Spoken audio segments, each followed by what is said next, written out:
ఇదిగోండి, నేను ఇది ఇంకో షేప్లో చేద్దామని చెప్పేసి రౌండ్ కాకుండా ఇలాగా, అంటే మనం గుండ్రంగా చేసుకున్నాం కదా ఒకటి, ఏమో ఇలాగ రౌండ్గా కట్ చేద్దామని చెప్పేసి బటర్ పేపర్లో ఇలా చుట్టాను అనమాట.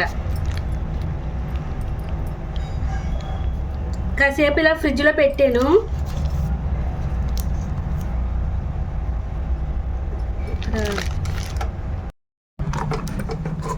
ఇదిగోమ్మ, మనకి షేపులు కావాలంటే దానికి తగ్గట్టుగా మనం ఇలా చేసుకోవడమే. ఇక ఈ డ్రై ఫ్రూట్స్ కాబట్టి మొత్తం మనం తర్వాత మళ్ళీ ఇలా సరి చేసుకోవాలన్నమాట. అది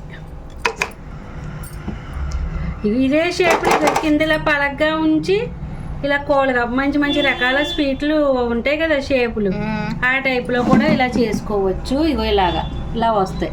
ఇవి ఏమో పలకలు, ఇవి చూడండి.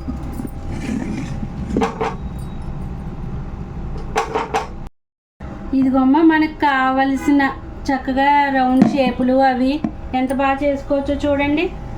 ఎలా చేసుకున్నా ఒకటే టేస్ట్. టేస్ట్ అయితే వేరే లెవెల్ అన్నమాట. మంచిగా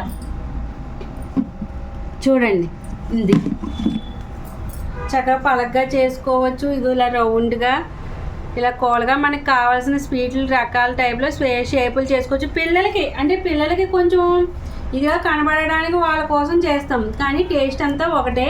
సూపర్ అండి, చాలా అదిరిపోయింది. అయితే నేనైతే లైవ్లో చేశాను, అంతకుముందు కూడా చేసి వీడియోలో పెట్టాను. మీరు చేసుకుంటున్నారా లేదా ఇంట్లో ఇలాగా తప్పకుండా కమెంట్ చేసేయండి.